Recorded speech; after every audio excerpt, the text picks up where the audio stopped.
One Story, 83. Romanos, parte 2. Discernir a vontade perfeita de Deus. Romanos, do capítulo 8 ao capítulo 16. O entendimento do Evangelho pelo apóstolo Paulo está totalmente enraizado no Antigo Testamento. Sem reconhecer a revelação clara ao longo da história do Antigo Testamento, de que é absolutamente impossível para o povo de Deus alcançar a justiça por si mesmos, não se pode compreender a justiça de Deus nem receber a justiça que vem pela fé. Enquanto os judeus, especialmente os fariseus e mestres da lei, rejeitaram a justiça de Deus e procuraram estabelecer a sua própria, Paulo, que compreendeu a verdadeira mensagem que Deus falava através do Antigo Testamento, rejeitou totalmente essa justiça fabricada pelo homem. Agora, entramos na segunda parte de Romanos, que revela a essência do Evangelho. A lei do Espírito te libertou da lei do pecado e da morte. As cartas de Paulo aos Romanos e aos Gálatas não são tanto explicações ou sermões, são mais como proclamações do Evangelho. Em certo sentido, são clamores do coração. Paulo proclama: portanto, agora já não há condenação para os que estão em Cristo Jesus, porque por meio de Cristo Jesus a lei do Espírito que dá vida te libertou da lei do pecado e da morte. Paulo, que por muito tempo lutou com a lei do pecado e da morte, finalmente encontrou liberdade através da lei do Espírito que dá vida. Isso é algo que devemos entender com clareza. Paulo era zeloso por Deus, extremamente dedicado ao judaísmo e irrepreensível quanto à justiça legalista. Mas ele não tinha liberdade. Quanto mais tentava guardar a lei, mais as suas fraquezas eram expostas e a sua incapacidade se tornava evidente. Mas pela justiça de Deus, pela redenção que veio através do Messias, Jesus Cristo, ele encontrou liberdade. E mesmo nessa liberdade, quando ainda havia a influência persistente do pecado dentro de si, clamava: miserável homem que sou. Mas novamente voltava a proclamar a lei do Espírito. Paulo chegou a entender que aqueles que se tornaram filhos da justiça, pela justiça de Deus, não podem mais viver como escravos do pecado, mesmo que a influência do pecado ainda persista. Pode haver tropeços temporários, pode haver falhas, mas é impossível continuar vivendo como quem ignora a justiça de Deus. Deus enviou o seu Filho, Jesus Cristo, em semelhança da carne pecaminosa, como oferta pelo pecado. E, ao condenar o pecado na carne, ele cumpriu o justo requisito da lei em nós que não vivemos segundo a carne, mas segundo o Espírito. Portanto, os que vivem pelo Espírito já não estão presos à mentalidade da carne, que leva à morte, mas são guiados pelos pensamentos do Espírito, que trazem vida e paz. A mente governada pela carne é inimiga de Deus. Não se submete à lei de Deus, nem pode fazê-lo. Os que vivem na carne não podem agradar a Deus.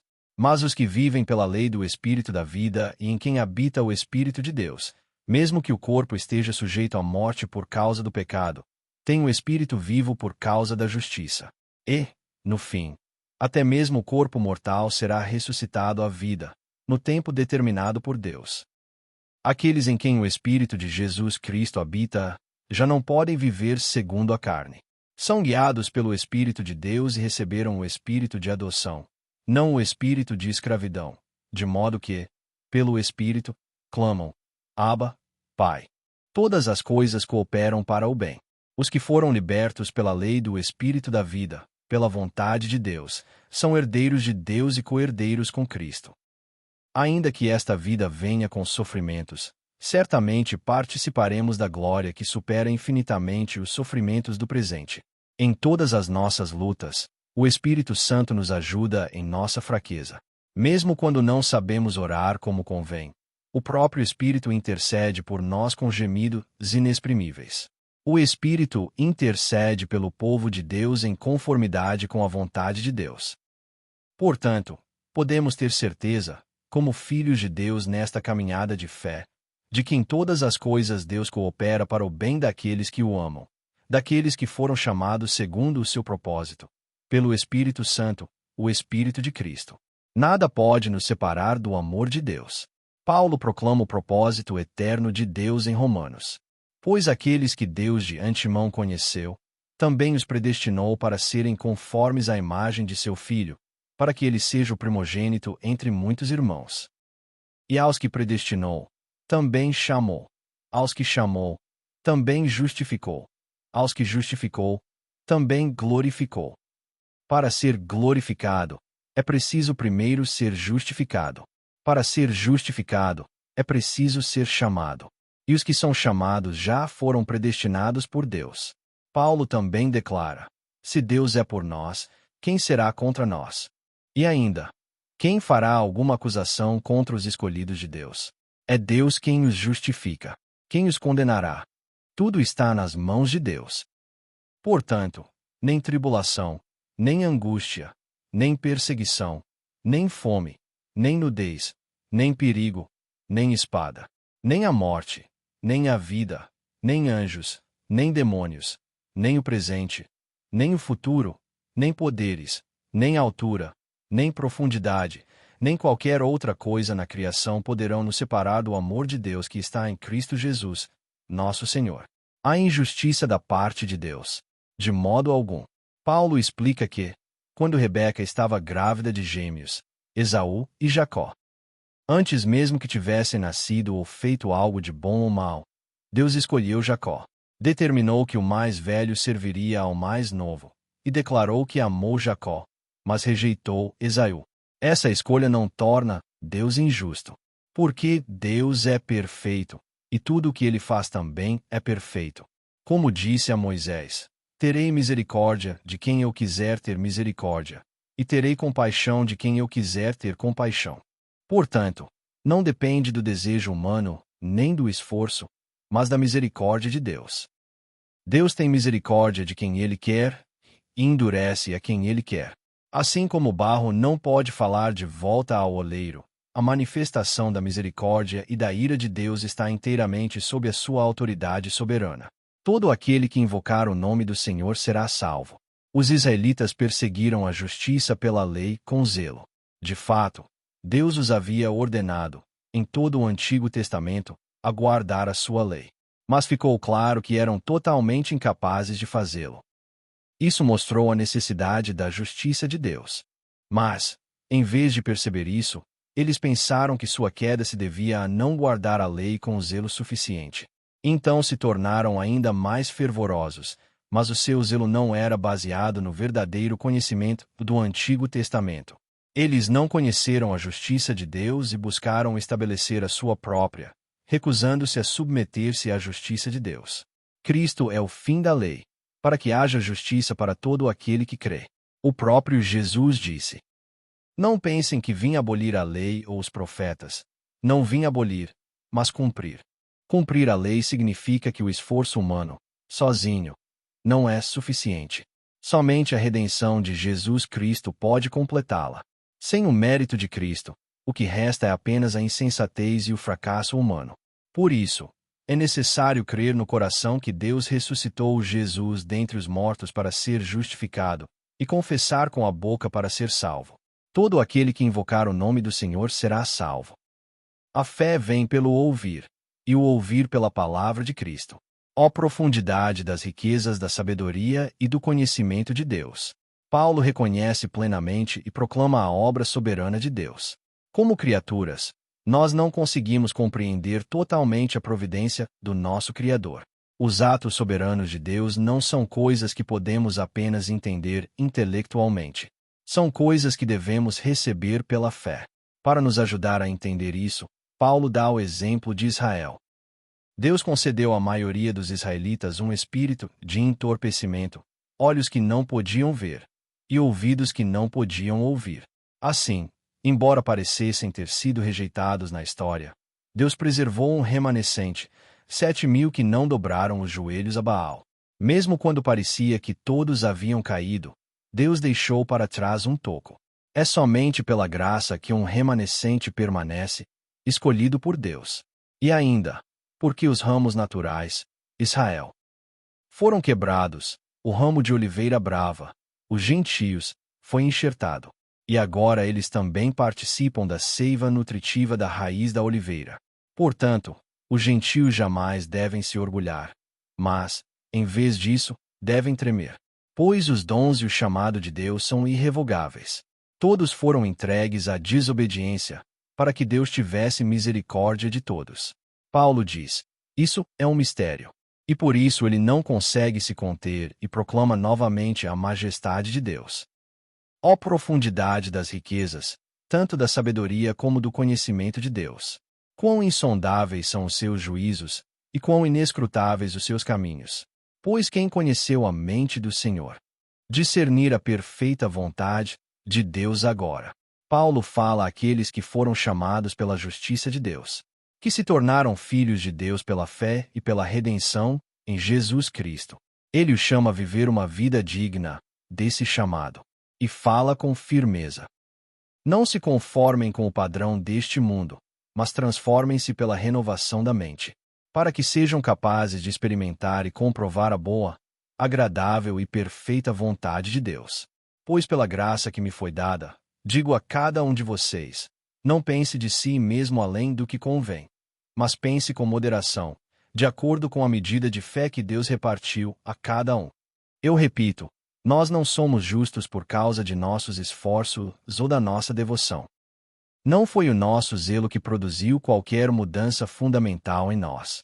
Deus, em seu grande amor, nos cobriu, mesmo quando éramos pecadores. Ainda somos pecadores, e continuamos incapazes de nos salvar. Agora Ele nos conduz pela lei do Espírito. Isso é inteiramente pela graça e pelo poder de Deus.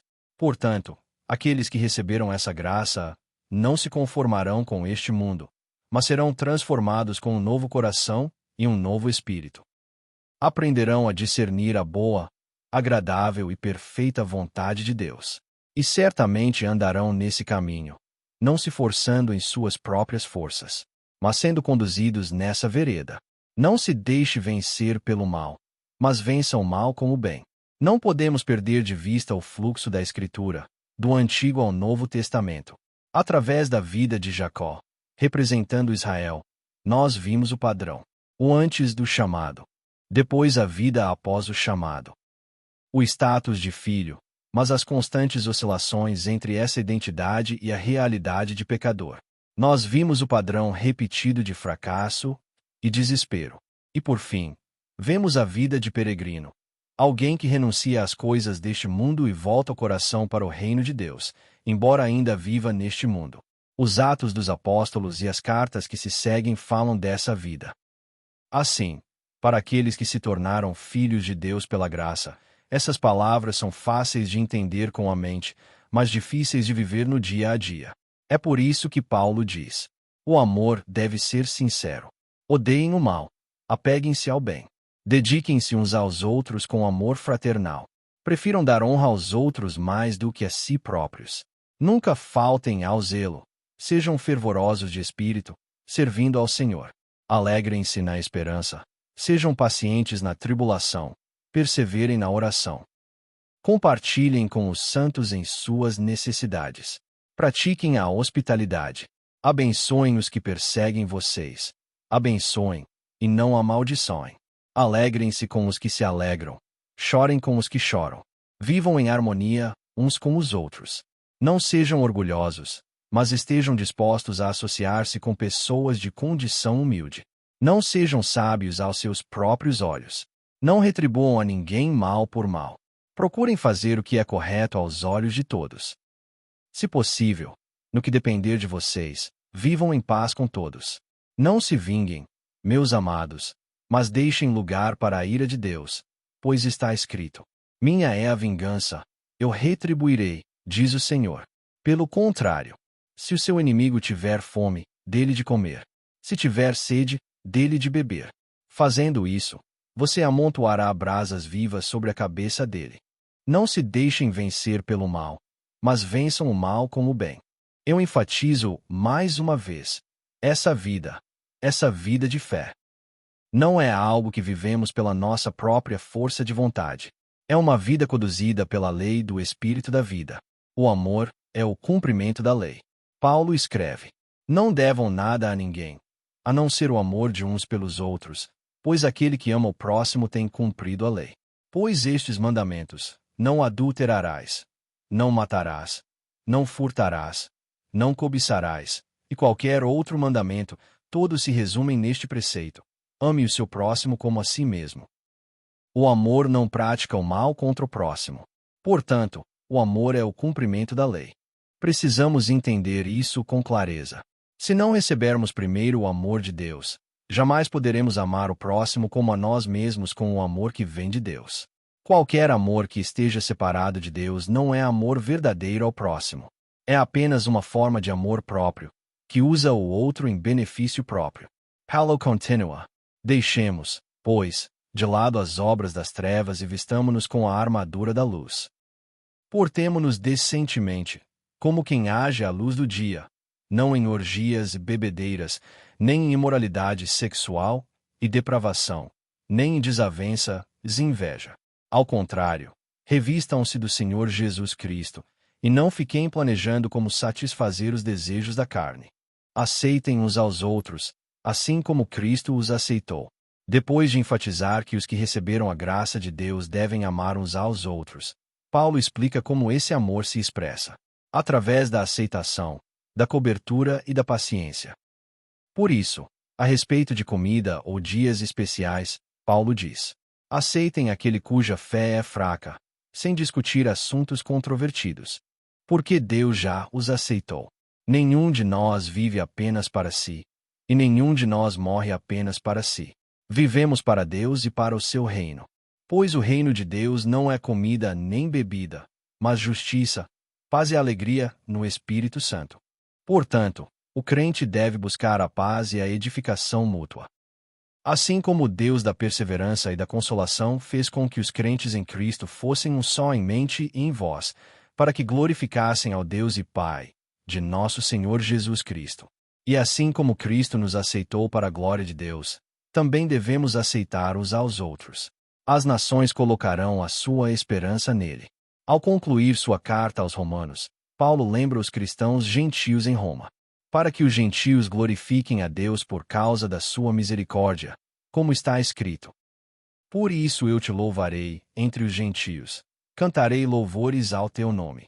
E ainda diz: alegrem-se, ó gentios, com o seu povo.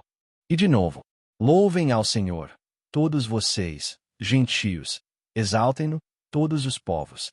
E Isaías também diz: surgirá a raiz de Jessé, aquele que se levantará para governar as nações. Nele os gentios porão a sua esperança. E Paulo proclama novamente essa esperança. Em todas as suas cartas, Paulo anuncia a paz de Deus. Paulo, judeu, fariseu e discípulo de Gamaliel, que um dia teve tudo o que o mundo podia oferecer, deixou tudo para trás. E o que ele mais desejava compartilhar com todos era a paz de Cristo Jesus. Essa paz foi o maior presente que Jesus prometeu e concedeu neste mundo. Cooperadores em Cristo Jesus. No último capítulo de Romanos, Paulo apresenta seus cooperadores na fé. É como ler os nomes dos valentes de Davi, homens que permaneceram com ele e lutaram ao seu lado. Mas é preciso deixar claro: o relacionamento de Davi com seus valentes não era apenas de um rei com seus súditos. Eles eram cooperadores. E os que andavam com Paulo também eram cooperadores em Cristo. Por isso, Paulo continua dizendo: no Senhor e em Cristo Jesus. Entre os que trabalharam com Paulo estavam Febe, sua protetora e irmã em Cristo; Priscila e Áquila, que arriscaram a própria vida por ele; Epêneto, o primeiro convertido na Ásia; e Andrônico e Júnia, que estiveram presos com Paulo. Todos eles foram fiéis trabalhadores no Senhor. Finalmente, Paulo adverte os crentes em Roma a tomarem cuidado com aqueles que causam divisões e criam obstáculos. Ele lhes diz que evitem essas pessoas, pois elas não estão servindo ao Senhor Cristo, mas a seus próprios apetites, e enganam a mente dos ingênuos. Aqueles que são justificados pela justiça de Deus, pela justiça que vem pela fé, pela redenção que está em Cristo Jesus. Esses, guiados pela lei do Espírito da vida, caminham rumo à vitória final, cheios da admiração e da gratidão pelo Evangelho. Mesmo que cada momento não seja perfeito, e mesmo que ainda vivamos sob a influência do pecado, a história continua. A história do povo de Deus que recebeu o Evangelho, que vive como peregrino a caminho de sua verdadeira pátria, chamado pela mão soberana do nosso Deus perfeito, que promete vitória perfeita.